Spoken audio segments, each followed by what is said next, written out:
Era julho de 1969, e a bota de um homem pressionava o solo de um mundo alienígena, compactando uma poeira cinzenta que não havia sido perturbada por bilhões de anos. Neil Armstrong e Buzz Aldrin não estavam apenas caminhando sobre a Lua. Eles estavam caminhando sobre uma cena de crime. Enquanto recolhiam amostras de rochas basálticas e brechas lunares, acreditavam estar coletando pedaços de um corpo celeste estranho, um viajante capturado pela gravidade da Terra, ou talvez um irmão formado lado a lado na nebulosa solar. Mas a verdade que aquelas pedras contariam nos laboratórios estéreis de Houston seria muito mais perturbadora. Quando os espectrômetros de massa dissecaram a composição química daquelas amostras, os cientistas ficaram atônitos. Eles esperavam encontrar uma assinatura química distinta, pois cada corpo no sistema solar possui uma impressão digital isotópica única, uma proporção específica de variantes de oxigênio que revela onde o objeto nasceu na vastidão do disco protoplanetário. Marte tem a sua, os meteoritos têm a deles, a Terra tem a dela. Contudo, as rochas da Lua cantavam a mesma música que as rochas da Terra. A assinatura de oxigênio era idêntica, indistinguível. Isso não era apenas uma coincidência cósmica, era uma impossibilidade estatística, a menos que a Lua não fosse um estranho, mas sim carne da nossa carne e sangue do nosso sangue. Para entender a gênese violenta do nosso satélite pálido, devemos rebobinar o relógio cósmico para muito antes das pegadas humanas, antes dos dinossauros, antes mesmo de haver oceanos para refletir a luz das estrelas. Devemos viajar para 4 bilhões e meio de anos atrás, para uma época que os geólogos chamam apropriadamente de Éon Hadeano, nomeado em homenagem ao submundo grego. Imagine a Terra não como a esfera azul e verde que conhecemos, mas como uma fornalha a céu aberto. O planeta é jovem, furioso e instável. A crosta sólida é apenas um sonho distante, uma película fina e temporária, que se forma e se rompe constantemente sobre um oceano global de magma. A atmosfera é uma névoa tóxica de dióxido de carbono, nitrogênio e vapor de água superaquecido, brilhando com o reflexo vermelho das lavas que cobrem a superfície. Não há silêncio aqui.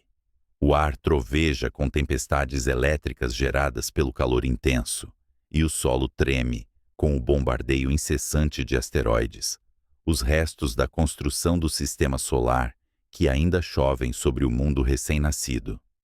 Neste caos primordial, a Terra, ou melhor, a prototerra, a quem podemos chamar de Gaia, estava girando vertiginosamente rápido. Um dia durava apenas algumas horas. A força centrífuga era tão intensa que o planeta era achatado nos polos, um esferoide oblato pulsando com calor radioativo interno. O ferro e o níquel, pesados e densos, estavam afundando lentamente para o centro, formando o núcleo que um dia geraria o campo magnético protetor. Mas, por enquanto, a gravidade era a única senhora deste domínio. A entropia, aquela medida implacável da desordem, reinava suprema, misturando elementos em um caldeirão de proporções planetárias. Mas Gaia não estava sozinha nesta dança orbital. Escondido nas equações da mecânica celeste, compartilhando uma órbita perigosamente próxima, existia outro mundo, um planeta vagabundo, um espectro que os cientistas batizaram de Theia, a mãe da Lua, na mitologia grega. Theia não era uma simples rocha, era um planeta embrionário por direito próprio, com o tamanho aproximado de Marte, possuindo seu próprio núcleo de ferro e manto de silicatos. Durante milhões de anos, Theia e Gaia dançaram um minueto gravitacional, uma valsa instável, orquestrada pela influência distante de Júpiter e Vênus. A gravidade é uma força paciente, mas inexorável. Pequenas perturbações orbitais, empurrões invisíveis ao longo de milênios, selaram o destino desses dois mundos. A órbita de Theia tornou-se errática, oscilando como um peão perdendo velocidade, até que a matemática do sistema solar não permitiu mais a coexistência. O encontro tornou-se inevitável. Imagine estar na superfície da prototerra momentos antes do fim do mundo. Você olharia para cima e veria não uma lua, mas um segundo sol aproximando-se rapidamente. Um disco negro cercado por uma auréola de fogo, crescendo a cada segundo até preencher todo o horizonte. A gravidade de Theia começou a puxar a superfície da Terra antes mesmo do contato, erguendo marés de rocha derretida com quilômetros de altura, deformando a forma esférica do nosso planeta como se fosse uma gota de água suspensa no ar.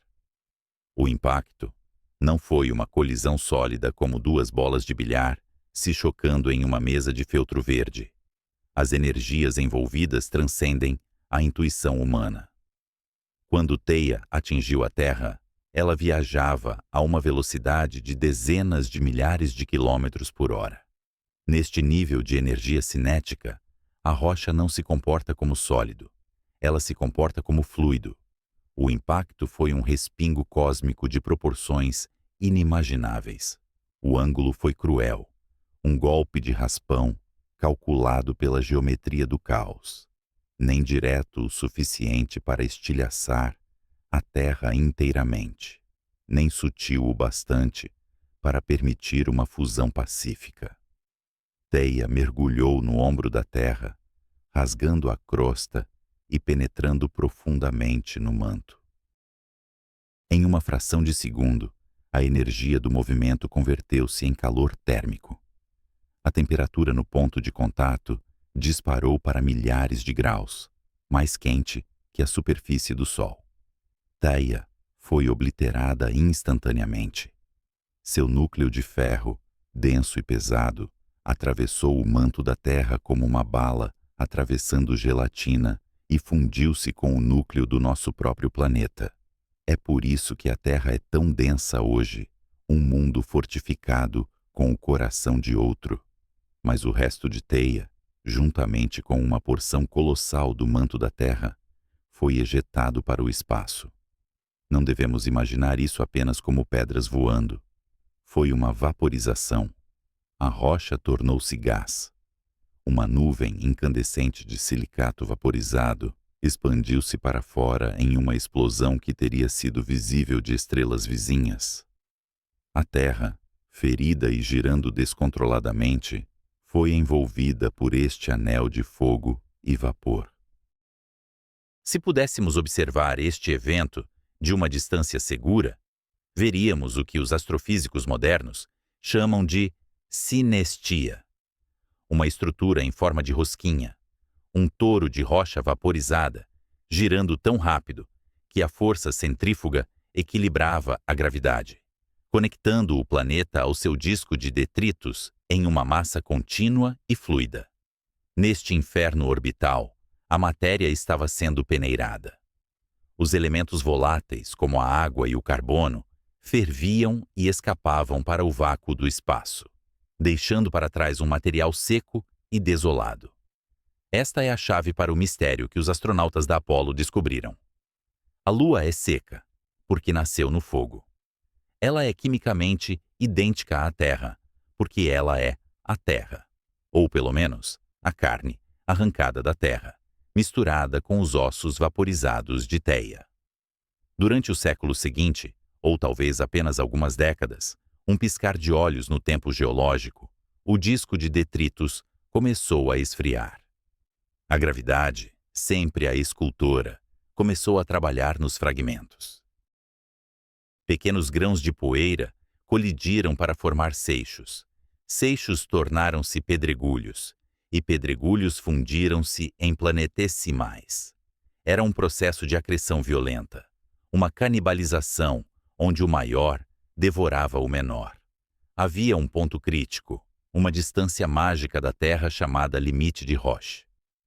Dentro dessa linha invisível, a gravidade da Terra era tão forte que rasgaria qualquer lua que tentasse se formar.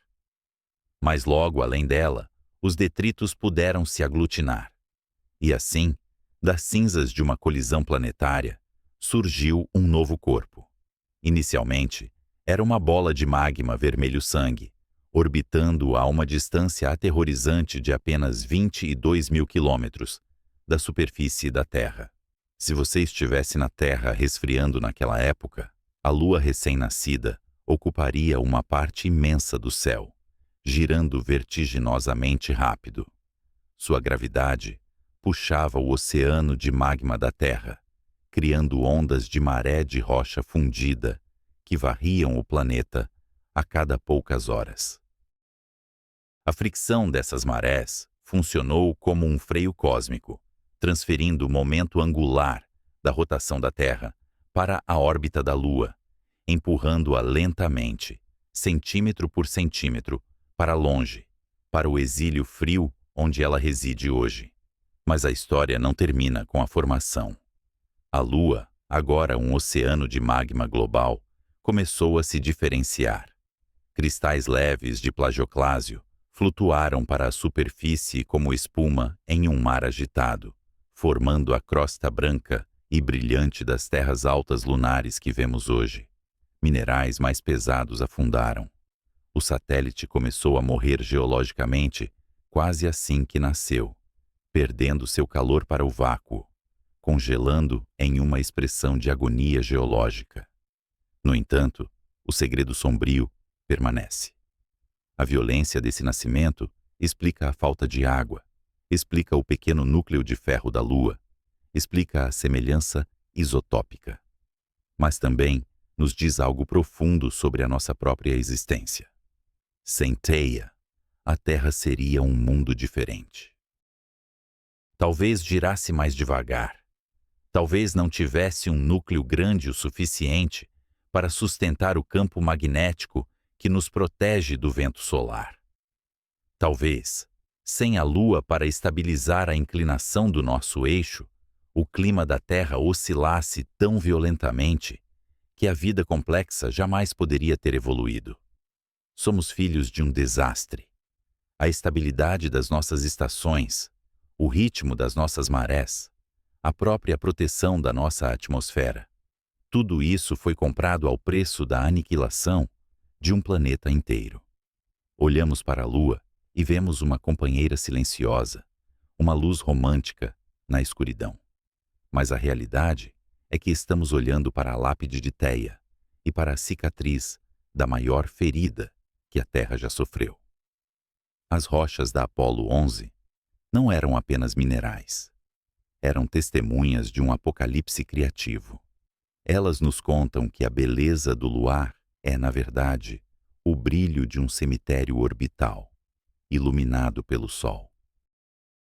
E enquanto a Lua se afasta de nós a uma taxa de 3 centímetros e 8 milímetros por ano, ela leva consigo a memória daquele dia em que o céu caiu e o mundo derreteu. Mas se a Lua nasceu do fogo e da fúria, destinada a ser um mundo morto guardando a vida do seu planeta pai, o que aconteceu nos bilhões de anos seguintes? Como esse corpo derretido se transformou no deserto cinzento e esburacado que vemos hoje? A violência estava longe de terminar. O sistema solar ainda tinha muita munição para gastar. E a Lua, sem atmosfera para se proteger, estava prestes a se tornar o alvo de um bombardeio que reescreveria sua face para sempre. O que são as manchas escuras que formam o rosto do homem na Lua? E que catástrofes inimagináveis foram necessárias para escavá-las? Veneza, outono de 1609. O ar úmido da lagoa carrega o cheiro de sal e a promessa de uma revolução silenciosa. Em um terraço varrido pelo vento, um homem de 45 anos ajusta um tubo de couro e chumbo, apontando-o para o pálido disco de prata que paira sobre a Basílica de São Marcos. Até aquele momento, a humanidade vivia sob uma ilusão reconfortante, um dogma tecido por Aristóteles e santificado pela Igreja. Acreditava-se que o céu era o reino da perfeição geométrica, onde as esferas celestes eram imaculadas, lisas como pérolas polidas, compostas de uma quinta essência divina, inalterável. A Terra era o lugar da corrupção e da mudança, enquanto a Lua, pairando logo acima, deveria ser o primeiro degrau dessa escada de cristal rumo ao divino. Galileu Galilei encosta o olho na ocular rudimentar de sua luneta. O que ele vê naquela noite não é apenas uma imagem ampliada, mas o estilhaçar de uma cosmologia milenar. Onde deveria haver a suavidade perfeita de uma esfera divina, Galileu encontra o caos. Ele observa a linha que divide o dia da noite lunar, o terminador. Se a Lua fosse uma esfera perfeita, essa linha seria um arco suave e contínuo. Mas através das lentes de Galileu, a linha se apresenta dentada, irregular e violenta. Ele vê sombras alongando-se como dedos negros sobre o solo cinzento. Ele vê picos que capturam a luz do sol, enquanto os vales ao redor ainda estão mergulhados na escuridão. Com um tremor que mistura fascínio e heresia, ele compreende a verdade brutal. A Lua não é feita de éter ou cristal. Ela tem montanhas. Ela tem abismos. Ela é um mundo de rocha, pesado e marcado, tal como a Terra. A barreira entre o céu e a Terra dissolve-se naquela ocular. Ao desenhar as crateras e as cadeias montanhosas em suas aquarelas, Galileu inadvertidamente rebaixa o céu ao nível do solo, ou, talvez, eleve o solo à dignidade das estrelas. Ele percebe que aquelas manchas escuras, que os antigos imaginavam ser oceanos e que ele chamou de mares, eram vastas planícies de lava solidificada. A Lua havia deixado de ser um ícone teológico para se tornar um lugar geológico. No entanto, mesmo com a visão ampliada de Galileu, um mistério persistia, um segredo guardado pela própria mecânica orbital. Durante milênios, poetas, astrônomos e amantes olharam para cima e viram sempre o mesmo rosto. A Lua, em sua dança gravitacional com a Terra, está presa em um abraço síncrono. As forças de maré, como mãos invisíveis e gigantescas, frearam a rotação da Lua ao longo de eras, dissipando sua energia rotacional até que ela girasse em seu próprio eixo, exatamente no mesmo tempo que leva para orbitar nosso planeta. É como uma valsa, onde um dançarino jamais desvia o olhar dos olhos do parceiro, girando pelo salão sem nunca mostrar as costas. Nós estávamos condenados a conhecer apenas o lado visível. 59% da superfície lunar era tudo o que a libração, o ligeiro bamboleio da Lua em sua órbita, nos permitia vislumbrar. Os outros 41% permaneciam o território proibido, a face oculta, o lado escuro não pela falta de luz solar, mas pela nossa ignorância absoluta. O que haveria lá atrás? Monstros? Civilizações alienígenas? Ou apenas a continuação monótona das planícies de basalto que víamos daqui? A ignorância persistiu por 350 anos após a morte de Galileu. A face oculta tornou-se o símbolo final do inatingível. Foi preciso uma nova espécie de audácia, não a de um vidro polido em Veneza, mas a do fogo e do metal forjados na urgência da Guerra Fria, para quebrar esse selo. Outubro de 1959. A União Soviética, ainda embriagada pelo triunfo do Sputnik, lança a Luna 3. A nave é uma maravilha da improvisação e da engenharia bruta. É um cilindro hermético, um autômato cego, lançado no vazio, com uma missão que parecia impossível para a tecnologia da época. fotografar o que nunca havia sido visto e enviar a imagem de volta através do abismo do espaço. A complexidade dessa tarefa era comparável a pedir a alguém que revelasse um filme fotográfico dentro de uma máquina de lavar em movimento e depois descrevesse a imagem por telefone.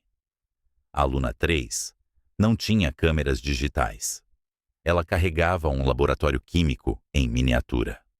O filme utilizado era, ironicamente, capturado de balões de espionagem americanos que haviam caído em território soviético, escolhido por sua resistência à radiação cósmica. Enquanto a sonda contornava a Lua, a gravidade a puxava para trás do horizonte, cortando o contato de rádio com a Terra. No silêncio absoluto do lado oculto, sensores de luz detectaram o brilho do Sol e da Lua, orientando a nave. O obturador disparou. O filme correu. E então, no ventre metálico da máquina, produtos químicos foram injetados. O filme foi lavado, seco e preparado. Um feixe de luz escaneou o negativo, convertendo a variação de tons de cinza em sinais de rádio estridentes. Quando a Luna 3 emergiu de trás da Lua e começou a transmitir para as antenas na Crimeia, o sinal era fraco, afogado na estática do cosmos. Os engenheiros soviéticos observavam o papel térmico sair da máquina de fax, linha por linha, construindo uma imagem granulada e cheia de ruído. O que emergiu daquela estática foi chocante. A humanidade esperava ver uma cópia do lado visível. Esperávamos ver o homem na Lua, ou pelo menos os grandes mares escuros, aquelas vastas planícies de lava que definem a face que nos observa à noite. Mas a imagem revelou um mundo estranho e alienígena. A face oculta era monótona, crivada de crateras, marcada por cicatrizes de impactos antigos, mas assustadoramente desprovida dos grandes mares. Era como se a Lua tivesse duas personalidades distintas. O lado voltado para a Terra, vestido com as vestes escuras de antigos fluxos vulcânicos. O lado voltado para o cosmos, nu, pálido e espancado. Uma crosta grossa e impenetrável, que jamais sangrou magma como sua irmã visível. A revelação da Luna 3 não foi apenas um triunfo cartográfico. Foi o início de um profundo enigma geofísico. Por que os dois lados são tão diferentes? Por que o lado que nos encara está coberto de cicatrizes vulcânicas escuras, enquanto o lado oculto é uma terras altas de anortosito quase puro, uma crosta primordial intocada pelo vulcanismo recente?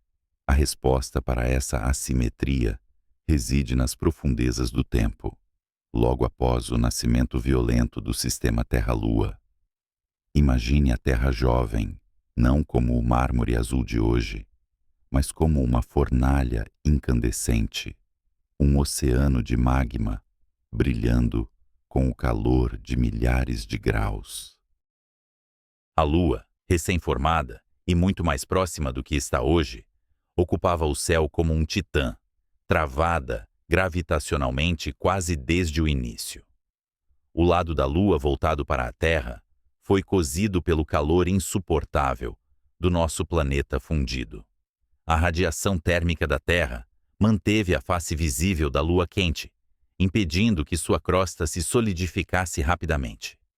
Minerais vaporizados, como o alumínio e o cálcio, condensaram-se preferencialmente no lado oculto, o lado frio, voltado para o espaço profundo.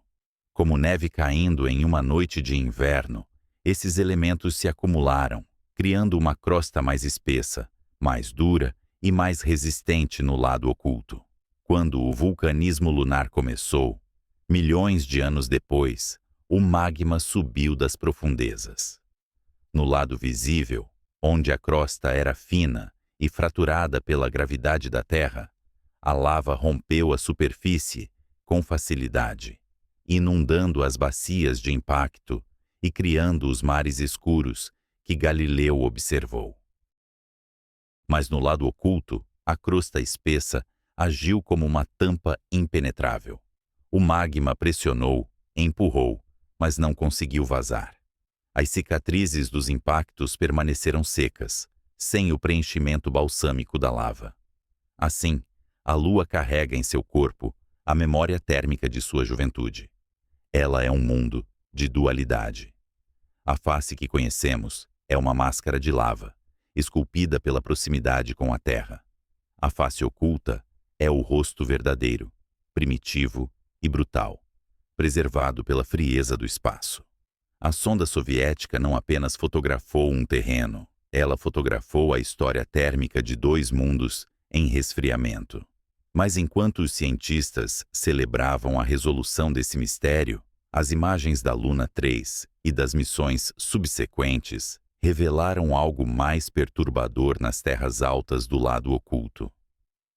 Entre as crateras, havia anomalias gravitacionais, concentrações de massa sob a superfície que puxavam as sondas para baixo, desviando suas órbitas. Eram os mascons, fantasmas gravitacionais de asteroides que colidiram com a Lua e nunca saíram, enterrados sob a superfície, densos e pesados, distorcendo o campo gravitacional lunar, como pesos em uma folha de borracha. A Lua não é apenas uma rocha morta orbitando a Terra. Ela é um cemitério de corpos cósmicos, um arquivo de destruição que protegeu a Terra de bombardeios incalculáveis. Ao olharmos para a face deformada e grossa do lado oculto, estamos olhando para um escudo que absorveu os golpes destinados a nós. Cada cratera lá é um apocalipse que a Terra evitou. Contudo, a maior surpresa ainda estava por vir.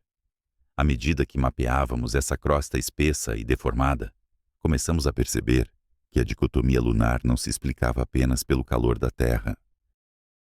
Havia algo mais, uma cicatriz tão colossal que desafiava a compreensão, uma bacia de impacto no polo sul lunar que se estende por milhares de quilômetros, tão profunda que poderia engolir o Monte Everest e ainda sobrar espaço para a escuridão. A bacia do Polo Sul Aitken não é apenas uma cratera. É uma ferida aberta na crosta da Lua, uma janela para o manto interior, um lugar onde a própria estrutura do satélite foi quase obliterada. O que poderia ter causado tal devastação sem destruir a Lua inteira? E o que essa bacia esconde em suas sombras eternas, onde a luz do Sol não toca há bilhões de anos? Se a face visível nos contou a história dos vulcões, a face oculta estava prestes a nos contar a história da água e do gelo, escondidos na escuridão perpétua. A audácia de Galileu nos mostrou que a Lua era um mundo. A audácia da Luna 3 nos mostrou que era um mundo complexo e assimétrico. Mas à medida que a tecnologia avançava, a Lua deixava de ser apenas um objeto de estudo visual para se tornar um objeto de estudo sísmico e químico. A poeira cinzenta, o regolito que cobre tudo como uma mortalha, guarda segredos que nem a luz, nem a fotografia podem revelar. Segredos sobre a origem da vida, sobre o vento solar e, talvez, sobre o destino final da própria Terra.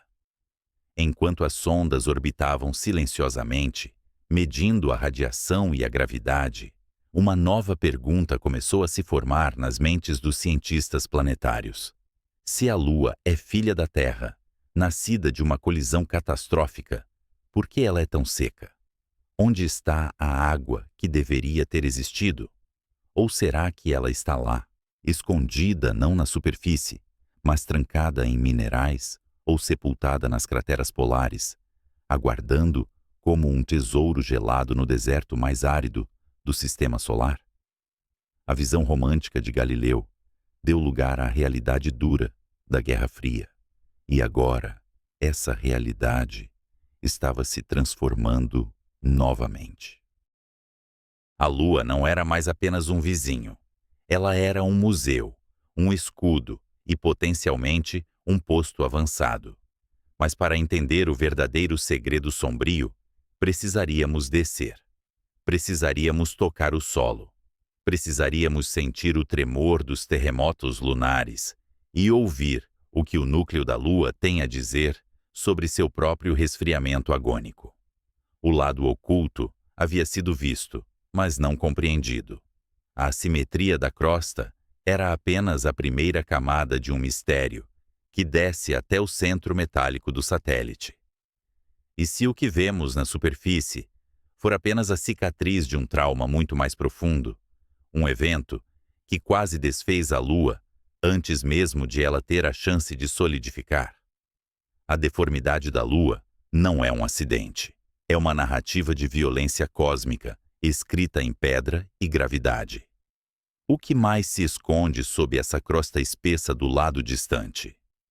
Imagine um observador solitário nas falésias de granito da Bretanha antiga, ou nas costas enevoadas de uma terra primordial. Diante dele, o oceano se agita, uma massa viva que respira, subindo e descendo com uma regularidade hipnótica. Durante milênios, a humanidade olhou para esse movimento, o peito do mundo inflando e esvaziando, e atribuiu a causa ao humor dos deuses ou ao sopro de monstros abissais. Mas a verdade estava acima de suas cabeças, suspensa no silêncio do vácuo. Aquele observador, olhando para o disco pálido da Lua, via sempre a mesma face, as mesmas manchas cinzentas, desenhando o que parecia ser um rosto humano ou um coelho de jade. O que ele não sabia, e o que levamos éons para compreender, é que essa imobilidade aparente é a cicatriz de uma batalha gravitacional violenta, um conflito silencioso que travou o próprio tempo na superfície do nosso satélite. A Lua não escolheu nos mostrar apenas um lado. Ela foi forçada a isso. Para entender essa coerção cósmica, devemos abandonar a ideia da gravidade como uma simples corda que prende a Lua à Terra. A gravidade não é uniforme. Ela é uma mão fantasmagórica que se estende pelo espaço, e a força de seu aperto diminui com a distância. Quando Isaac Newton contemplou a maçã, ele viu o início dessa lei, mas foi preciso a sofisticação da mecânica celeste moderna para revelar a tirania sutil que a Terra exerce sobre sua companheira. Imagine a Lua jovem, bilhões de anos atrás. Ela não era a sentinela estoica que conhecemos hoje. Ela girava, rodopiando sobre seu próprio eixo com uma velocidade vertiginosa, exibindo todas as suas faces para o cosmos. Uma dançarina selvagem, recém-nascida do fogo. Mas a Terra, com sua massa 80 vezes maior, não permitiu tal liberdade. A gravidade da Terra puxa o lado da Lua, que está mais próximo, com muito mais força, do que o lado que está mais distante. Essa diferença, esse gradiente de força, faz algo extraordinário com a rocha sólida. Ela a estica. A Lua não é uma esfera perfeita. Sob o olhar pesado da Terra, ela é sutilmente deformada, alongada na direção do nosso planeta como uma bola de futebol americano, quase imperceptível. Existe uma protuberância de rocha sólida, uma onda de maré feita de pedra, que a gravidade da Terra ergueu na superfície lunar. Aqui reside o segredo do freio invisível. Enquanto a Lua jovem girava rapidamente, essa protuberância de rocha tentava constantemente se alinhar com a Terra, como a agulha de uma bússola buscando o norte. Mas a rotação rápida da Lua arrastava essa protuberância para fora do alinhamento. A gravidade da Terra, implacável, agarrava essa massa deslocada e a puxava de volta. Era um cabo de guerra titânico. A Terra dizia pare e a inércia da Lua dizia continue. O resultado foi atrito. Um atrito em escala planetária. As rochas no interior da Lua gemiam e se aqueciam, dissipando a energia rotacional na forma de calor interno.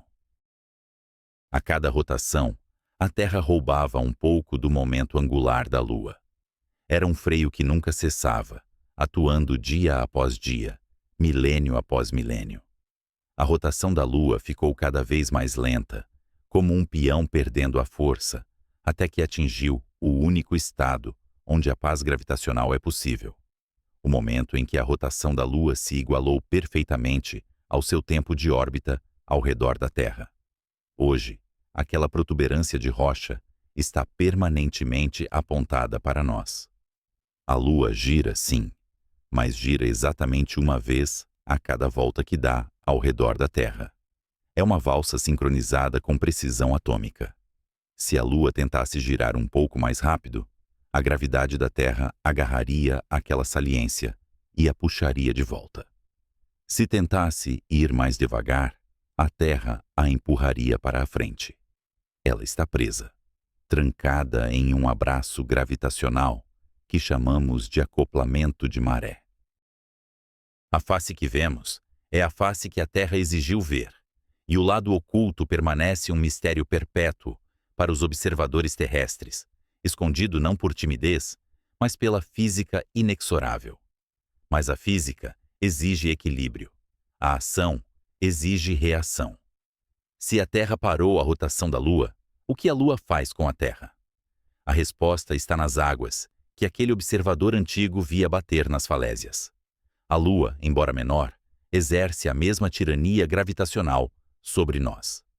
Ela estica a Terra. Mas a rocha terrestre é rígida e cede pouco. A água, porém, é fluida, maleável e obediente.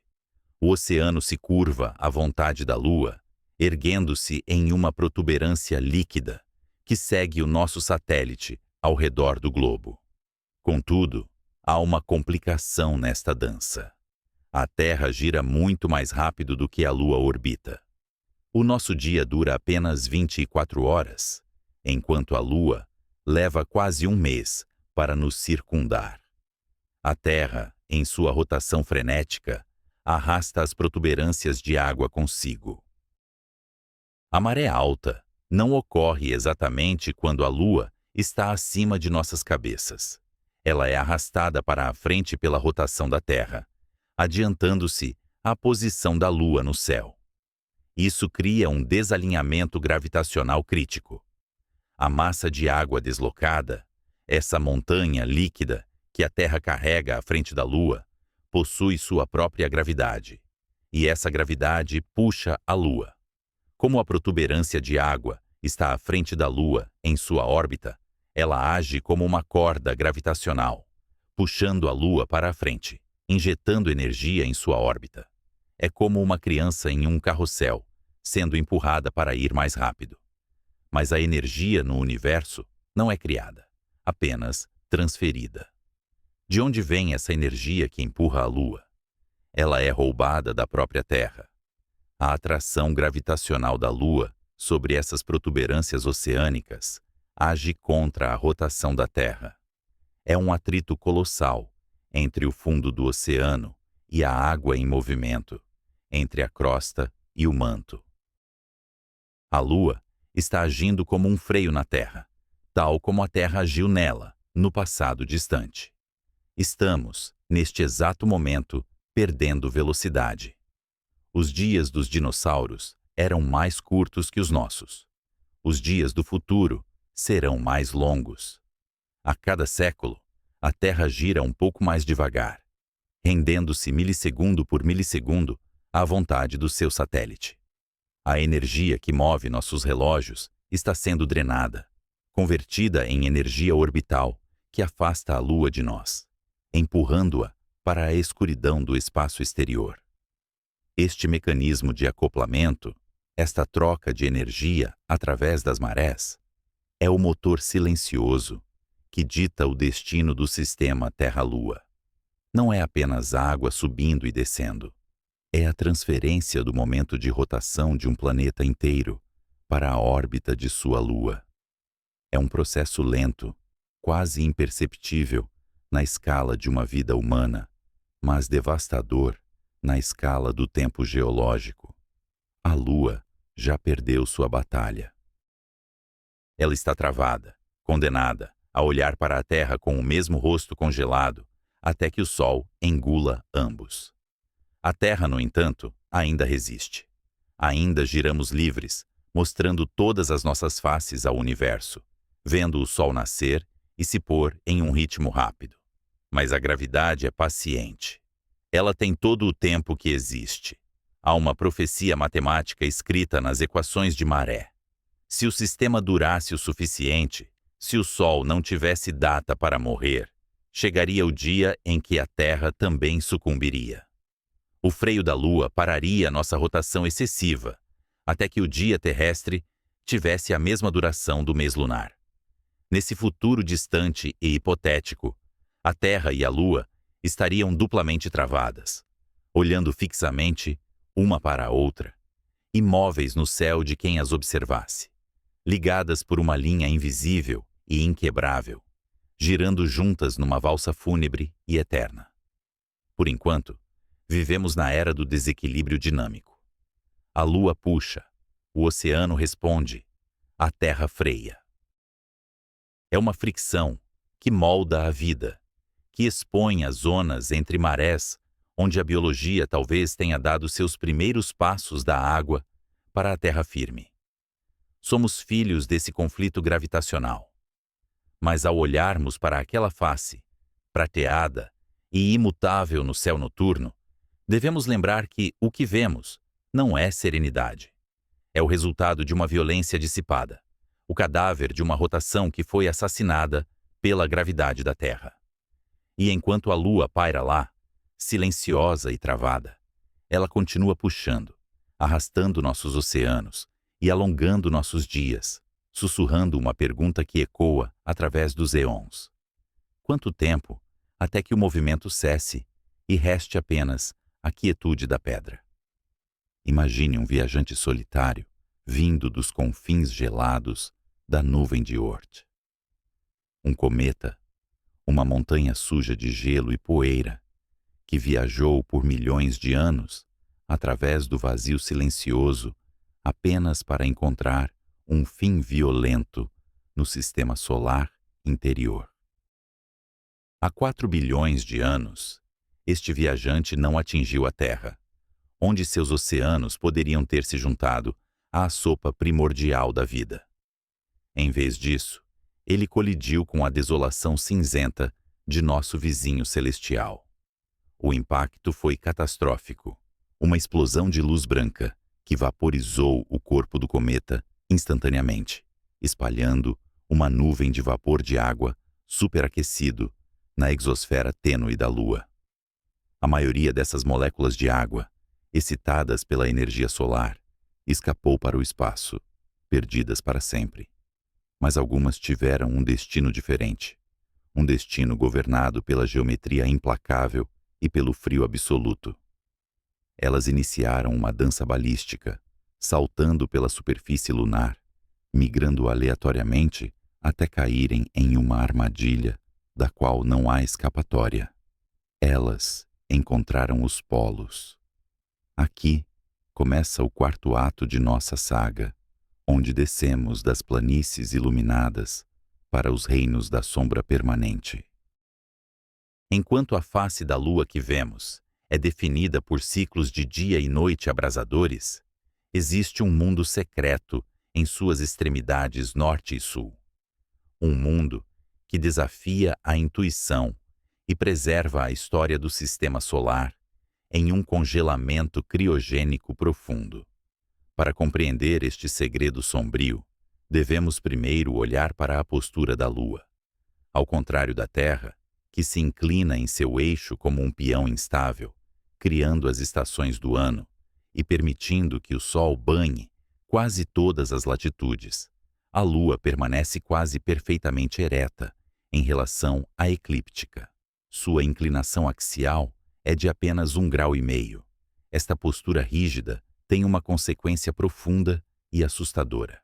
Nos polos lunares, o Sol nunca sobe alto no céu. Ele apenas roça o horizonte, circulando perpetuamente como um farol baixo, projetando sombras incrivelmente longas que se estendem por quilômetros, distorcendo a percepção de profundidade e realidade. Nesta iluminação rasante, a topografia torna-se destino. Qualquer depressão no solo, qualquer buraco cavado por asteroides antigos, torna-se um poço de escuridão. Dentro das vastas crateras polares, como Shackleton, Shoemaker ou Haworth, existem regiões que não viram um único fóton de luz solar, direta em bilhões de anos. Chamamos esses lugares de regiões de sombra permanente. São santuários de escuridão eterna, onde a única luz que entra é a fraca dispersão das estrelas distantes ou o brilho refletido da Terra. E mesmo assim, mal é suficiente para quebrar a treva. A física que governa o interior dessas crateras é alienígena para a experiência humana. Sem a luz solar, para transferir energia térmica, as temperaturas despencam para níveis que desafiam a imaginação. Estamos falando de 40 graus Kelvin, ou 233 graus negativos Celsius. Em alguns bolsões mais profundos, a temperatura pode cair ainda mais, rivalizando com a superfície de Plutão ou com as luas geladas de Netuno. É um frio tão absoluto que o movimento molecular praticamente cessa. A entropia, a medida da desordem, é colocada em uma pausa quase total. Esses locais são conhecidos pelos cientistas planetários como armadilhas frias. O termo é sinistro, mas preciso. Quando aquela molécula de água do nosso cometa ancestral, depois de saltar pela superfície lunar, finalmente cai dentro da borda de uma cratera, como a Shackleton, ela adere ao solo instantaneamente. A energia térmica necessária para que ela sublime, para que se transforme novamente em gás e escape, simplesmente não existe. A molécula fica presa, ela se torna parte do regolito, cimentada no lugar por eras geológicas. É aqui que reside o paradoxo poético da Lua. O corpo celeste que consideramos seco, morto e estéril, na verdade, esconde vastos reservatórios de água. Mas não é água como a conhecemos.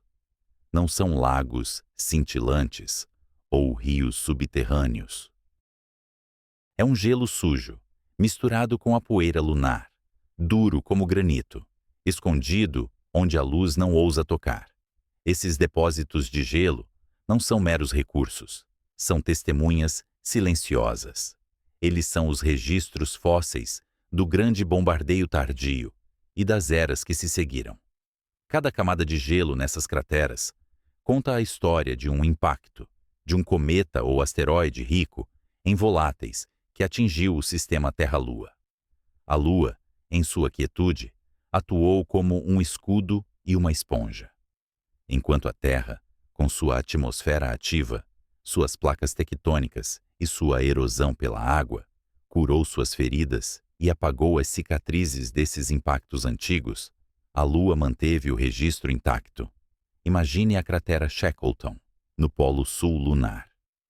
Com 21 quilômetros de diâmetro e mais de 4 quilômetros de profundidade, ela é um monumento à devastação. Suas paredes são íngremes, mergulhando em um abismo negro. Mas, ironicamente, partes da borda dessa cratera estão banhadas em luz solar quase contínua. São os picos da luz eterna, pontos altos que, devido à mesma geometria que cria as sombras, permanecem iluminados por mais de 90% do tempo. O contraste é visualmente violento.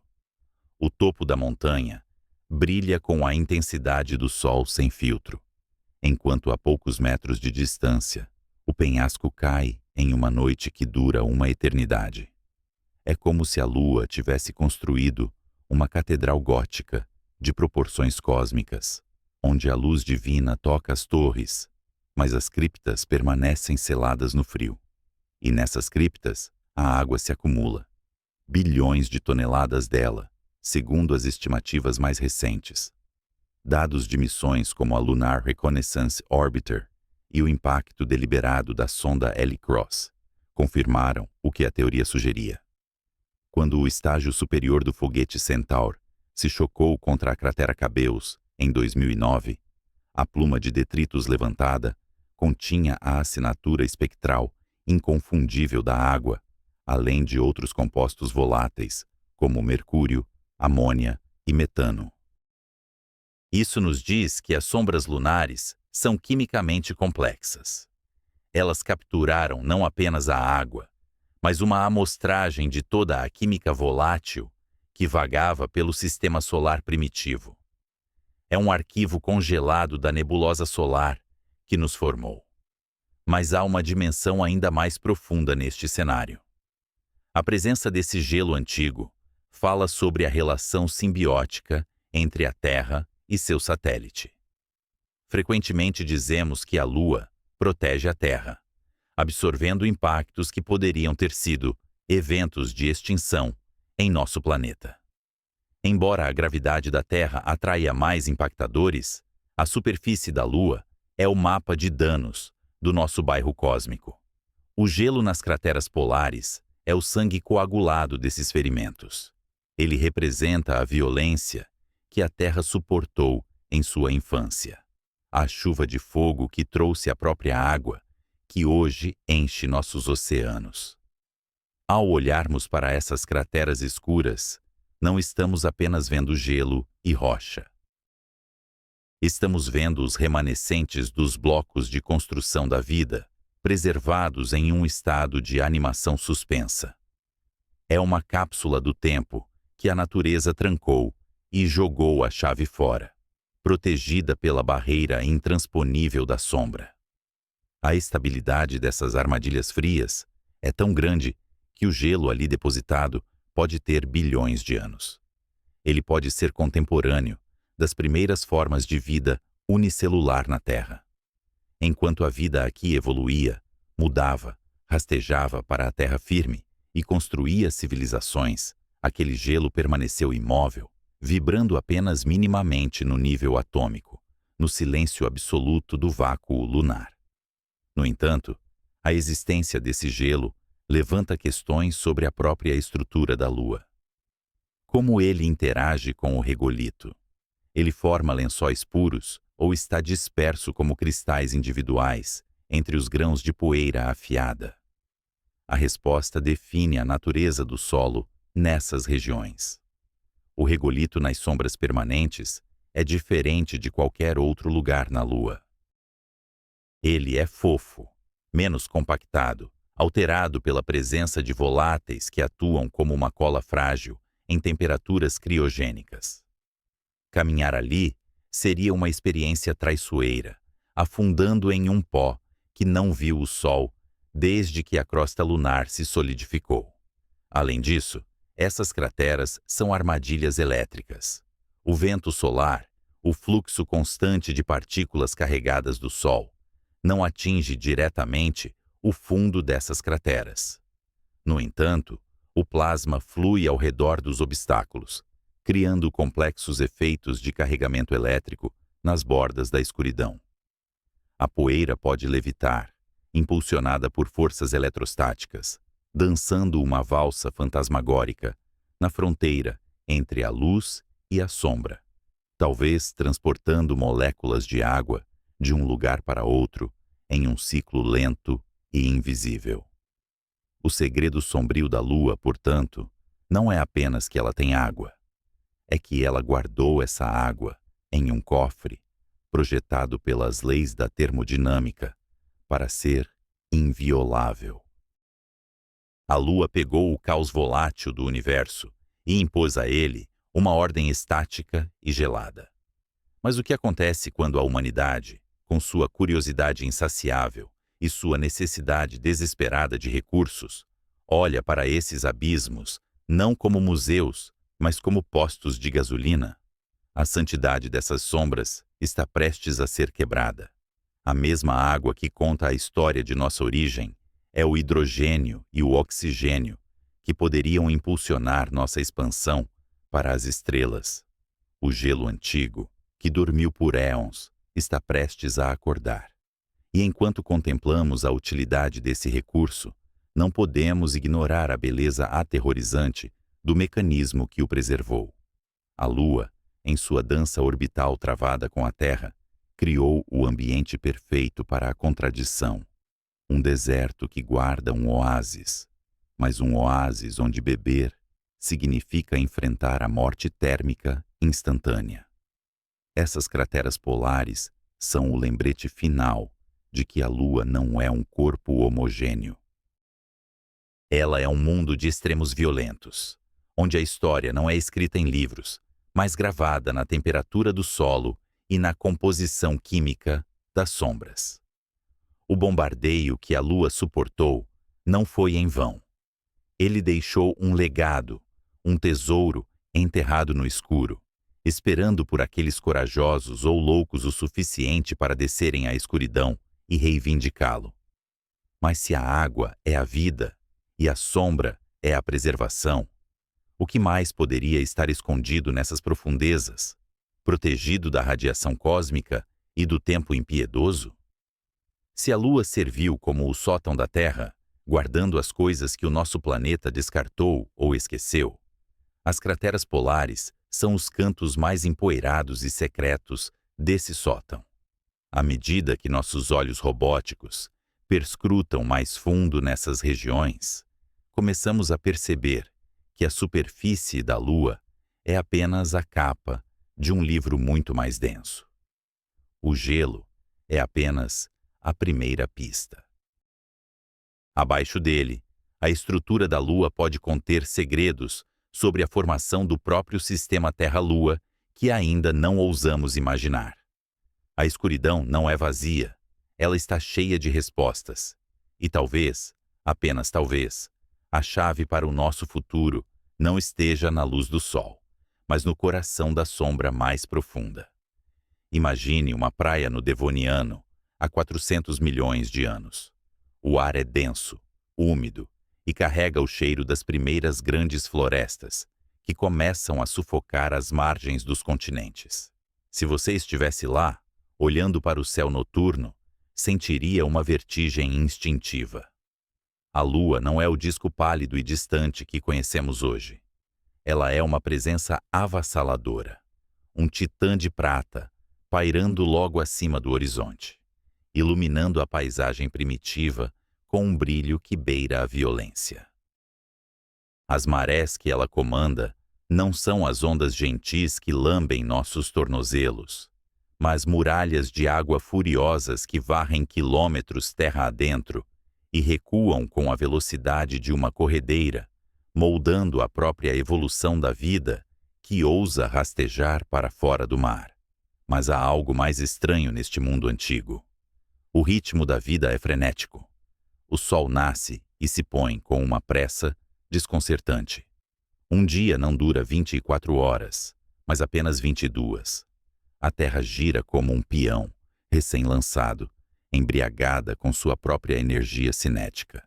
No entanto, escondido sob o rugido dessas marés ancestrais e o giro vertiginoso do planeta, existe um crime em andamento, um roubo silencioso, calculado pelas leis imutáveis da física, que vem acontecendo desde o primeiro momento em que nosso satélite se formou. É aqui que descobrimos o segredo sombrio que a beleza romântica do luar esconde.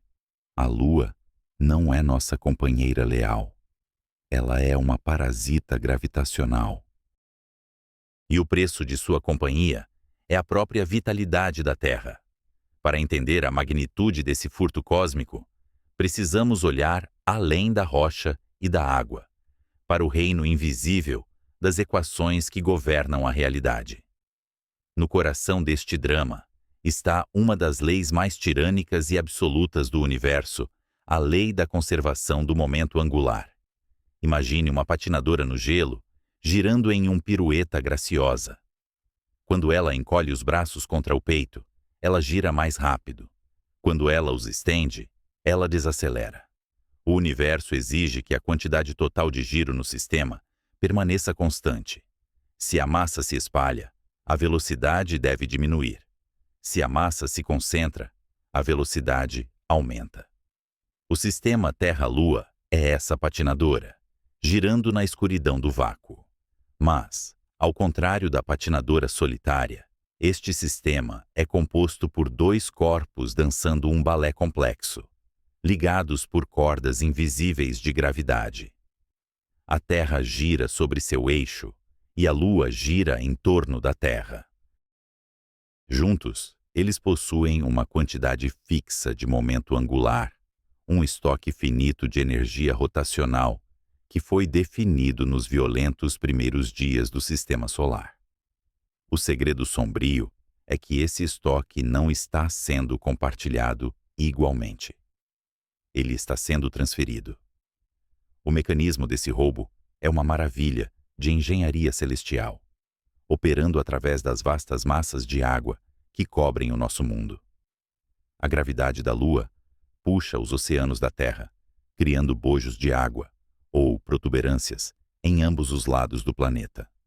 Se a Terra fosse perfeitamente fluida e não girasse, esses bojos estariam perfeitamente alinhados com a Lua, apontando diretamente para ela como uma bússola fiel. Mas a Terra é sólida, teimosa e, o mais importante, ela gira muito rápido. O planeta completa uma rotação muito mais depressa do que a Lua completa uma órbita. A Terra gira por baixo de seus próprios oceanos, arrastando as águas consigo. O atrito entre o leito marinho e a água, a resistência dos continentes contra as correntes, tudo isso empurra a protuberância de maré para a frente. Visualize isso. A montanha de água que a Lua criou não está diretamente abaixo dela. Devido à rotação rápida da Terra, essa massa de água é arrastada para o leste, adiantando-se à posição da Lua no céu. A Terra, em sua pressa, carrega o bojo de maré como um escudo à frente do satélite. É aqui que a gravidade se torna uma alavanca. Essa enorme massa de água deslocada possui sua própria atração gravitacional. Como ela está à frente da Lua em sua órbita, ela puxa o satélite para a frente. É como se a Terra estivesse girando uma funda, e a protuberância de maré fosse a corda, puxando a Lua constantemente, acelerando-a, injetando energia em seu movimento.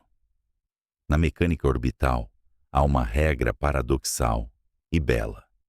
Se você empurra algo para ir mais rápido, ele sobe para uma órbita mais alta. Ao ganhar velocidade através desse puxão gravitacional constante, fornecido pela água da Terra, a Lua é obrigada a se afastar. Ela espirala para fora, fugindo de nós, subindo degrau por degrau no poço gravitacional da Terra. A cada ano que passa, a Lua rouba energia suficiente da Terra para se impulsionar quase 4 centímetros para longe. Pode parecer insignificante, a largura de um polegar humano perdida na vastidão do espaço a cada 12 meses. Mas o tempo profundo é impiedoso e acumulativo. Esses 4 centímetros, multiplicados por bilhões de anos, são a diferença entre a companheira gigantesca que aterrorizava os mares do Devoniano e o disco sereno que vemos hoje. Mas todo roubo tem uma vítima. A energia que a Lua ganha para fugir não surge do nada. A conservação do momento angular é um contador rigoroso. Não há empréstimos gratuitos no cosmos.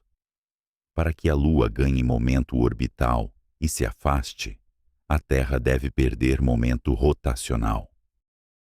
Estamos pagando pela fuga da Lua com o nosso próprio tempo. Aquele puxão gravitacional que a protuberância de maré exerce sobre a Lua tem um efeito recíproco. A Lua puxa de volta essa massa de água deslocada. Mas como a água está à frente da rotação da Terra, o puxão da Lua age como um freio gigantesco. É um torque contrário, uma mão cósmica pressionando suavemente, mas incessantemente, contra o giro do nosso mundo. A Terra está desacelerando. O atrito dos oceanos contra o fundo do mar, impulsionado por essa dança gravitacional, dissipa a energia rotacional do nosso planeta na forma de calor. Estamos literalmente convertendo a rotação da Terra em temperatura e distância orbital. Os registros fósseis são as testemunhas silenciosas desse processo de frenagem. Corais antigos, criaturas que depositam camadas de crescimento diário, como anéis de árvores, contam uma história diferente sobre o tempo. Há 350 milhões de anos, um ano tinha quase 400 dias. A Terra girava tão rápido que o Sol cruzava o céu em apenas 21 ou 22 horas. Desde então, a Lua tem drenado nossa vitalidade rotacional, esticando nossos dias, acalmando nossas tempestades e se distanciando friamente. Este é o aspecto mais perturbador da relação Terra-Lua. Não é uma simbiose perfeita, mas um processo lento de abandono. A Lua está usando a própria substância da Terra, a fluidez de seus oceanos e a velocidade de seu giro, como combustível para sua fuga. É um ato de vampirismo dinâmico. Ela se alimenta do nosso movimento para ganhar sua liberdade. Imagine a Terra como um motor giratório e a Lua como um volante de inércia acoplado a ela. A energia está fluindo em uma única direção, do planeta vivo para a rocha morta, da mãe para a filha que deseja partir. E essa fuga tem consequências que vão além da duração do dia. À medida que a Lua se afasta, sua influência estabilizadora sobre a inclinação da Terra diminui. O eixo do nosso planeta, atualmente mantido em um ângulo estável, que nos dá estações previsíveis e um clima habitável, é segurado no lugar pela gravidade da Lua. Como um equilibrista segurando uma vara longa, a Lua impede que a Terra oscile caoticamente.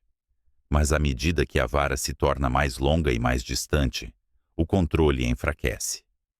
No futuro distante, quando a Lua for apenas um ponto brilhante e distante, a Terra poderá começar a cambalear. O clima poderia oscilar violentamente entre eras glaciais globais e estufas escaldantes. Tudo porque nossa âncora gravitacional roubou energia suficiente para cortar as amarras. Há uma melancolia intrínseca na física deste sistema. A lei da conservação do momento angular dita que esse processo continuará até que um equilíbrio final e desolador seja atingido. O objetivo final dessa transferência de energia é o bloqueio de maré mútuo. Já vimos isso acontecer com a própria Lua. Há muito tempo, a Terra roubou a rotação da Lua através do mesmo processo, travando-a de modo que ela nos mostre sempre a mesma face. Agora, a Lua está tentando fazer o mesmo conosco. Ela continuará a frear a Terra, continuará a se afastar, até que o dia na Terra tenha a mesma duração que o mês lunar. Nesse futuro inimaginavelmente distante, a Terra girará tão lentamente que um dia durará 47 dos nossos dias atuais. A Lua parará de se afastar, pois congelará no céu. Ela será visível apenas de um hemisfério da Terra, pairando imóvel, um monumento eterno a uma batalha gravitacional que finalmente terminou em um empate exausto. Metade da humanidade, se ainda existir alguma, nunca verá a Lua. A outra metade viverá sob seu olhar constante e inabalável. Mas por enquanto, a dança continua. A cada segundo, a Terra luta contra o freio das marés. A cada segundo, os oceanos dissipam a energia de 1 milhão de usinas elétricas em atrito e calor. E a cada segundo, a Lua sobe um degrau microscópico em sua escada para as estrelas. É um segredo sombrio, porque revela a natureza transitória do que consideramos eterno. O comprimento do dia, a presença da Lua, a estabilidade das estações, tudo isso está em fluxo, deslizando pelos nossos dedos como areia fina. A Lua não está apenas lá em cima. Ela está ativamente alterando a realidade fundamental do planeta, abaixo dela, consumindo o momento angular que a Terra possui desde seu nascimento violento na nebulosa solar. Olhamos para o céu e vemos poesia, mas o universo vê apenas a troca fria de números. A energia rotacional se converte em energia potencial gravitacional. O giro se converte em distância. A intimidade se converte em isolamento. E enquanto contemplamos essa grande engrenagem mecânica que desmantela o dia terrestre segundo a segundo, somos forçados a perguntar: o que acontece quando a Terra não tiver mais energia para dar? Quando o coração rotativo do nosso mundo estiver tão exausto que não puder mais alimentar a fuga de sua companheira? O que restará da vibrante dança que permitiu o surgimento da vida? Nas areias vermelhas e oxidadas de Marte, o vento uiva através de desfiladeiros vazios, carregando o pó de um planeta que perdeu o seu caminho. Se pudéssemos acelerar o tempo, veríamos este mundo vizinho comportar-se não como um relógio preciso, mas como um ébrio cambaleando na escuridão cósmica. O eixo de rotação de Marte oscila violentamente, mergulhando seus polos na luz solar direta e depois escondendo-os em invernos eternos, variando sua inclinação de 0 a 60 graus ao longo de eras geológicas. Esta instabilidade brutal é a norma no sistema solar, uma regra de caos dinâmico que impede o estabelecimento de climas previsíveis e duradouros. E, no entanto, aqui na Terra, olhamos para as estações do ano como promessas inquebráveis. O verão segue a primavera, o inverno cede lugar ao outono, num ciclo rítmico que permitiu à agricultura florescer e as civilizações erguerem pedra sobre pedra. Acreditamos que esta estabilidade é um direito inato do nosso planeta, uma característica permanente do solo que pisamos. Mas esta é uma ilusão reconfortante. A única razão pela qual a Terra não sofre a mesma embriaguez gravitacional de Marte, a única razão pela qual não somos um mundo de extremos climáticos insuportáveis, é a presença daquela sentinela silenciosa que agora se afasta de nós. A Lua atua como uma âncora celestial. Para compreender o futuro aterrorizante que aguarda a Terra, devemos primeiro visualizar o nosso planeta como um peão girando sobre uma mesa, Enquanto gira rápido, o peão mantém-se ereto, desafiando a gravidade. Mas a Terra não é uma esfera perfeita e a mesa do espaço-tempo não é plana. A atração gravitacional do Sol e dos gigantes gasosos como Júpiter tenta constantemente tombar o nosso planeta, puxando a sua protuberância equatorial. Sem a Lua, o eixo da Terra seria suscetível a estas influências perturbadoras, oscilando de forma caótica e imprevisível ao longo de milhões de anos. Hoje, a gravidade lunar exerce um torque poderoso sobre a cintura da Terra. É como a mão firme de um mestre que segura o eixo do peão, impedindo-o de vacilar. Esta força obriga o eixo da Terra a precessar, ou seja, a descrever um círculo no céu, num ritmo muito mais rápido do que as perturbações causadas pelos outros planetas poderiam afetar. A Lua impõe ordem.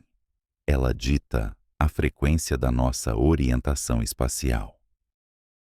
A nossa inclinação de 23 graus e meio, esse ângulo sagrado que distribui a luz solar de forma equitativa e cria as zonas temperadas, é mantida quase constante pela vigilância gravitacional do nosso satélite. Mas esta vigilância tem um prazo de validade. Como vimos nos capítulos anteriores, a dança orbital exige um pagamento em energia. À medida que a Lua drena a rotação da Terra e se impulsiona para órbitas cada vez mais altas, a sua influência estabilizadora enfraquece. A física é implacável e obedece à lei do quadrado inverso. À medida que a distância aumenta, a força de maré que a Lua exerce sobre a protuberância equatorial da Terra diminui drasticamente. O aperto de mão torna-se frouxo.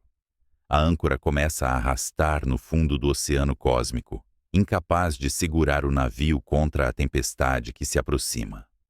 Os modelos matemáticos mais avançados, que simulam a dinâmica orbital do Sistema Solar por milhares de milhões de anos, revelam um cenário de horror geométrico. Existe um ponto crítico no futuro, uma distância fatal, onde a frequência de precessão do eixo da Terra abrandará o suficiente para entrar em ressonância com as frequências orbitais dos outros planetas. É neste momento que a música das esferas se torna uma cacofonia. Imagine uma criança num baloiço. Se empurrarmos o baloiço no momento exato em que ele desce, a amplitude do movimento aumenta. Isso é ressonância. Quando a Lua se afastar o suficiente, a influência gravitacional, distante, mas persistente, de Júpiter deixará de ser um ruído de fundo e passará a ser um empurrão síncrono.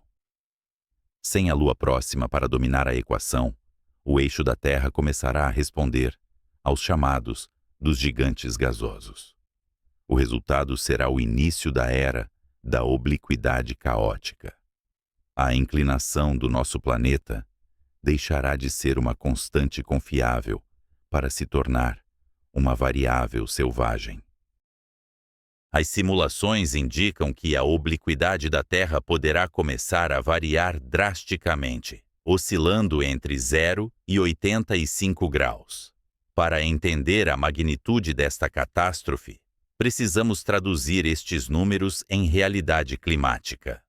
Num cenário de baixa obliquidade, onde o eixo da Terra fica quase perpendicular à sua órbita, as estações do ano deixariam de existir. O Sol se levantaria e se poria exatamente à mesma hora, todos os dias, durante todo o ano. As regiões equatoriais seriam cozidas por uma radiação solar implacável e constante, criando uma cintura de deserto inabitável, que circundaria o globo. Enquanto isso, as regiões polares, privadas de qualquer variação sazonal que pudesse derreter o gelo, acumulariam calotas glaciais de proporções titânicas. A água do mundo ficaria presa nos polos, baixando o nível dos mares e criando um planeta segregado. Um inferno no centro e um túmulo de gelo nas extremidades. A circulação atmosférica que distribui o calor pararia, e a biosfera, dependente de ciclos, entraria em colapso. Mas o cenário oposto, o da alta obliquidade, é ainda mais aterrador e estranho à nossa experiência humana. Imagine que o eixo da Terra tombe mais de 60 graus. De repente, o Polo Norte aponta quase diretamente para o Sol. O conceito de dia e noite desaparece para metade do planeta. Durante meses a fio, o hemisfério norte é banhado por uma luz solar contínua e escaldante, atingindo temperaturas que fariam ferver os oceanos locais e esterilizariam continentes inteiros. Não haveria noite para trazer alívio. O Sol giraria no céu num círculo apertado, um olho de fogo que nunca pisca. Simultaneamente, o hemisfério sul mergulharia numa escuridão absoluta e prolongada. Sem a luz solar, as temperaturas cairiam para níveis criogênicos, congelando a atmosfera e fazendo nevar dióxido de carbono. Onde antes havia florestas tropicais ou oceanos temperados, agora haveria apenas o vácuo gelado e a morte térmica. E então, à medida que a Terra prosseguisse na sua órbita ao redor do Sol, a situação inverter-se-ia. O hemisfério que congelou seria subitamente exposto ao calor infernal, e o hemisfério cozido seria lançado na escuridão gelada. O estresse térmico sobre a crosta terrestre seria inimaginável. Ventos supersônicos varreriam o planeta, tentando equilibrar as diferenças de pressão entre o lado dia e o lado noite. Tempestades de magnitude planetária, maiores do que qualquer furacão registrado na história, rasgariam a superfície, não deixando nada em pé. Neste futuro distante, a civilização como a conhecemos é uma impossibilidade física. A agricultura, que depende da previsibilidade das chuvas e da temperatura, seria uma memória esquecida de uma era dourada. Nenhuma infraestrutura poderia suportar a transição de um glaciar continental para um deserto escaldante em questão de poucos milênios geológicos. A vida, se sobrevivesse, teria de regressar aos oceanos profundos ou tornar-se nômade, perseguindo eternamente as faixas estreitas de habitabilidade que se deslocariam freneticamente pela superfície.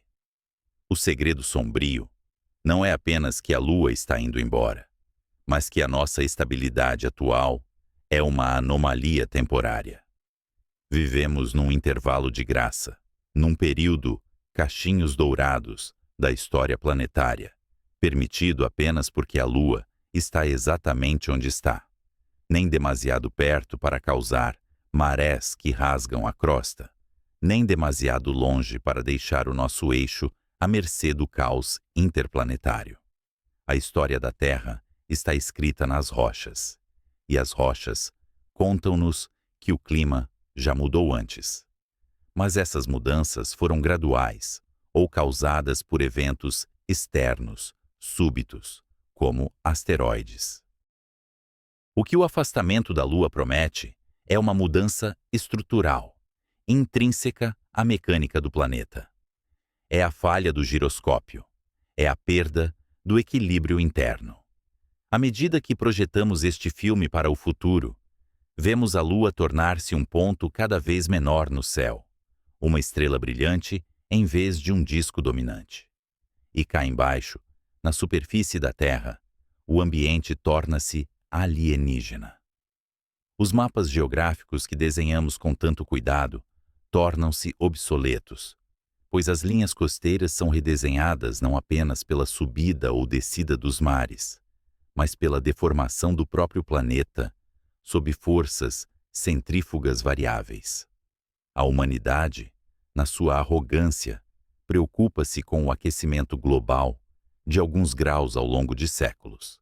É uma preocupação válida e urgente.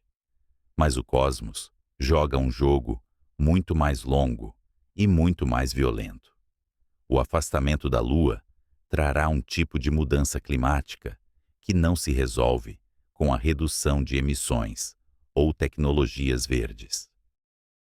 É uma mudança climática mecânica, astronômica, inevitável. É o desmantelamento da arquitetura que sustenta a biosfera complexa. Olhamos para a Lua e vemos poesia, romance e mistério. Mas deveríamos ver um peso de chumbo num mecanismo de precisão. Deveríamos ver a única coisa que impede a Terra de se comportar como Marte. A tragédia de Marte não foi apenas a perda da sua atmosfera ou o arrefecimento do seu núcleo. Foi a solidão gravitacional. Sem uma Lua grande para o segurar, Marte perdeu a capacidade de manter um ambiente consistente, e a Terra, num futuro muito distante, seguirá o mesmo caminho. O tempo, esse grande corroedor, trabalha contra a estabilidade. A cada ano que passa, a Lua rouba um pouco mais da energia rotacional da Terra e usa-a para fugir 3,5 centímetros. É uma fuga lenta, imperceptível, à escala de uma vida humana, mas inexorável à escala do universo. Estamos num sistema em desintegração lenta. O casal Terra-Lua, nascido numa colisão violenta e unido pela gravidade durante 4,5 bilhões de anos, está a passar por um divórcio prolongado. E quem ficará com a casa será o caos. A ironia final reside no fato de que a própria vida complexa pode ter sido um acidente feliz, decorrente desta configuração temporária. Se a Lua não se tivesse formado, ou se fosse menor, a Terra teria sido um mundo de extremófilos, de bactérias resistentes, agarradas a fontes hidrotermais, incapazes de evoluir para criaturas que constroem cidades e telescópios. A inteligência que agora contempla o cosmos só existe porque o cosmos lhe deu um berço estável durante tempo suficiente. Mas os berços não duram para sempre. As crianças crescem ou são expulsas. No caso da Terra, o berço será desfeito peça por peça pela mecânica celeste.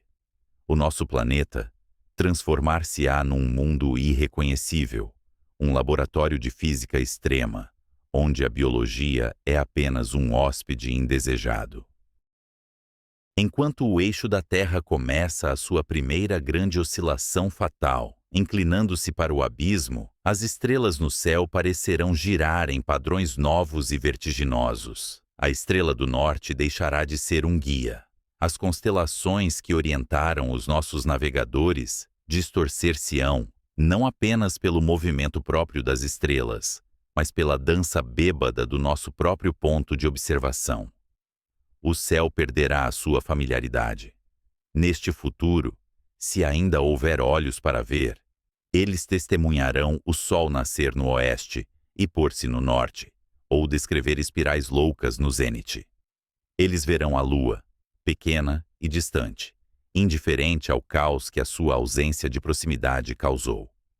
Ela será apenas mais um errante no céu, uma antiga protetora que abandonou o seu posto. A estabilidade é uma ilha num oceano de entropia, e a maré está subindo para engoli-la. O que acontece quando o último vestígio de ordem orbital se desfaz? O que resta quando o metrônomo do mundo para de bater e o tempo climático se torna um ruído aleatório? A resposta jaz na poeira de Marte e no futuro silencioso da Terra, onde o vento soprará sobre ruínas que nem sequer sabemos que vamos construir, sob um sol que queima onde não deveria queimar, e um gelo que cobre o que deveria florescer. Será que a inteligência pode escapar desta armadilha gravitacional antes que ela se feche? Em um vale silencioso do Mar da Tranquilidade, a 384 mil quilômetros de qualquer pulmão que respire ar, existe uma marca geométrica pressionada contra o solo cinzento. Não é uma cratera formada pela violência cega de um asteroide, nem uma fissura aberta pelo resfriamento de lavas antigas. É o padrão estriado de uma sola de borracha sintética, tamanho 41, deixada por um primata que ousou desafiar a gravidade de seu mundo natal. Lá em cima, no céu negro que nunca conhece o azul, a Terra pende como uma mármore brilhante, girando em sua incessante dança de vida e morte. Mas aqui embaixo, no deserto magnífico, o tempo parou. A bota que fez essa marca já se desintegrou há muito tempo, em um museu, ou foi enterrada com seu dono. O homem que a usava voltou ao pó de estrelas de onde veio. As civilizações que assistiram ao feito pela televisão analógica ergueram-se e caíram, mas a pegada permanece, nítida, imóvel. Um selo de propriedade em um documento que o universo jamais assinou. Este é o último ato de nossa tragédia celeste. Enquanto nos preocupamos com o afastamento gradual de nosso satélite e a mecânica fria das marés, esquecemos de olhar para a escala de tempo que verdadeiramente importa. A Lua não é apenas uma companheira orbital ou um estabilizador climático. Ela é o nosso mausoléu. É a biblioteca à prova de fogo, onde guardamos a prova de que estivemos aqui. Para entender a persistência dessas marcas, precisamos descer ao nível microscópico do chão lunar. Na Terra, uma pegada na praia dura até a próxima onda. Uma pegada na lama dura até a próxima chuva. Mesmo gravada em pedra, o vento e a água, esses escultores incansáveis da entropia terrestre eventualmente a apagam. Mas a Lua é um mundo de estase cirúrgica. O regolito não é areia como conhecemos. São fragmentos minúsculos e afiados de vidro vulcânico e rocha, jamais suavizados pelo vento ou pela água. Eles se encaixam uns nos outros como peças de um quebra-cabeça serrilhado. Quando comprimidos pelo peso de um astronauta, eles travam no lugar com uma fidelidade mecânica absoluta. Não há atmosfera para carregar o som do vento. Não há rios para lavar a história. A única erosão que existe aqui é o bombardeio constante de micrometeoritos, partículas de poeira cósmica, viajando a velocidades hipersônicas que atingem a superfície como uma chuva invisível e lenta.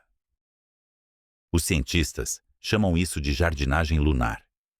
É um processo que revira o solo, mas opera em uma escala de tempo que faz a deriva dos continentes terrestres parecer uma corrida de velocidade.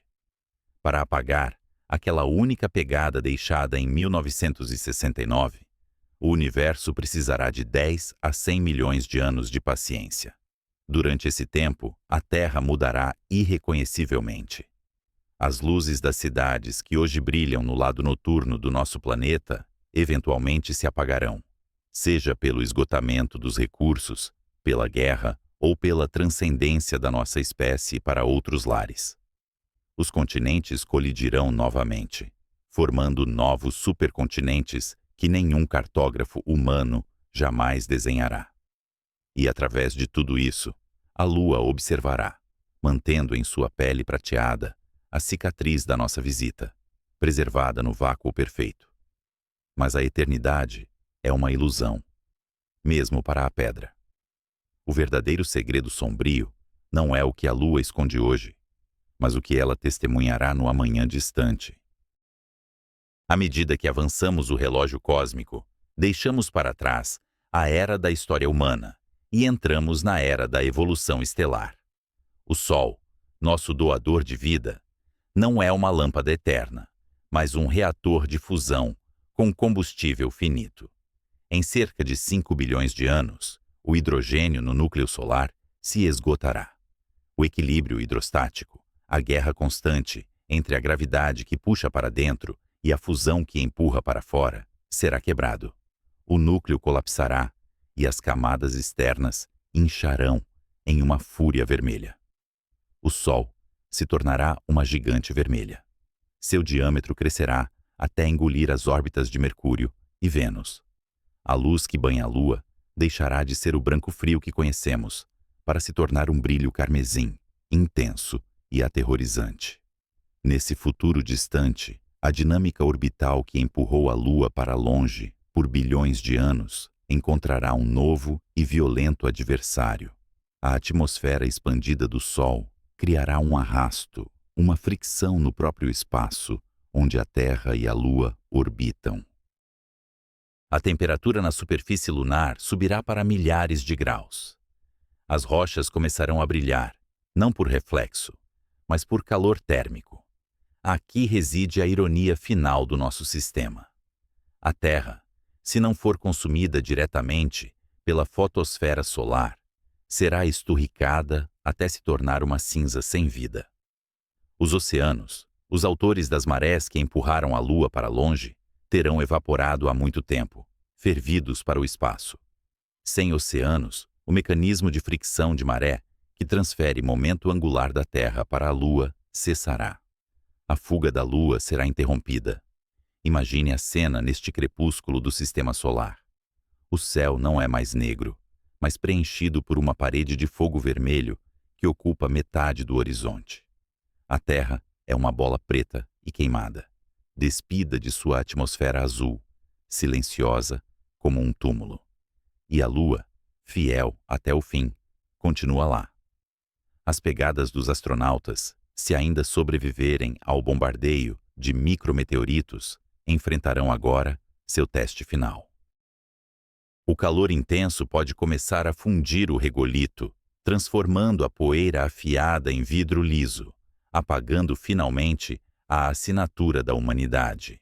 Ou talvez, em um capricho da física, a radiação solar intensa simplesmente desintegre as estruturas moleculares que restaram dos módulos de pouso, transformando as bandeiras brancas e os estágios de descida em vapor de metal e tecido. Há teorias que sugerem um destino ainda mais dramático. Se a Terra perder velocidade orbital suficiente, devido ao arrasto na atmosfera solar, ela pode espiralar para dentro do Sol moribundo. A Lua, gravitacionalmente acorrentada, a seguirá. O par inseparável, mãe e filha, mergulhará junto na fornalha estelar. Nesse cenário, cada átomo que compôs a mão de Neil Armstrong, cada molécula da bota de Buzz Aldrin e cada partícula de poeira lunar que sustentou o peso deles, será dissociada e devolvida ao plasma primordial. Mas existe uma possibilidade mais solitária, uma que ressoa com o vazio existencial que sentimos ao olhar para o céu noturno. Pode ser que a perda de massa do Sol, à medida que ele expele suas camadas externas, enfraqueça sua gravidade o suficiente para que a Terra e a Lua se afastem para uma órbita mais distante e fria, escapando da incineração direta. O Sol então encolherá, transformando-se em uma anã branca, uma brasa estelar do tamanho da Terra, emitindo uma luz pálida e fantasmagórica. Neste futuro, o sistema Terra-Lua será um cemitério gelado, orbitando um cadáver estelar. A Terra estará congelada, uma esfera de gelo e rocha sob um céu perpetuamente crepuscular. E a Lua continuará lá, travada em sua órbita, mostrando sempre a mesma face para o planeta morto. As pegadas ainda estarão lá? Talvez. A erosão espacial é lenta, mas o tempo é infinito. Eventualmente, um impacto maior, um asteroide errante vindo das sobras do sistema solar caótico, atingirá o mar da tranquilidade. A onda de choque pulverizará o local de pouso da Apollo 11, misturando a poeira histórica com o subsolo virgem, apagando a evidência de que, por um breve momento, a matéria do universo despertou, ganhou consciência, construiu naves e tocou outro mundo. Essa é a solidão cósmica inevitável. Não é apenas o fato de estarmos sozinhos no espaço, mas o fato de que nossos monumentos são feitos de areia e tempo. A Lua não é nossa amiga. Ela não é nossa inimiga. Ela é um espelho. Por milênios, vimos nela deusas, coelhos e presságios. Hoje, vemos recursos, hélio 3 e bases avançadas. Mas o que ela realmente reflete é a nossa finitude. As pegadas no regolito são o auge da arrogância humana e, simultaneamente, o auge da nossa esperança. Elas dizem: nós estivemos aqui. Elas gritam para o vazio silencioso que a vida não foi um acidente confinado a um único globo azul. Nós estendemos a mão. Nós tocamos o rosto da noite. Quando a última estrela do universo se apagar e a entropia reivindicar a vitória final, dissolvendo a matéria em radiação fria, aquelas marcas no pó lunar terão sido, talvez, a última coisa reconhecível a desaparecer. Elas são o testamento de uma espécie que, aterrorizada pela vastidão escura, decidiu não se esconder nas cavernas, mas sim construir uma escada para as estrelas. E agora, enquanto olhamos para a lua cheia, pairando sobre nossas cidades modernas, devemos nos perguntar se as pegadas durarão mais do que nossas nações, mais do que nossa espécie, e talvez mais do que o próprio planeta que nos deu origem, para quem elas foram deixadas. Quem, na vastidão inimaginável do futuro, terá olhos para ver e mente para compreender que aquele padrão estriado na poeira não foi obra do acaso, mas o passo trêmulo de uma criança aprendendo a andar no cosmos?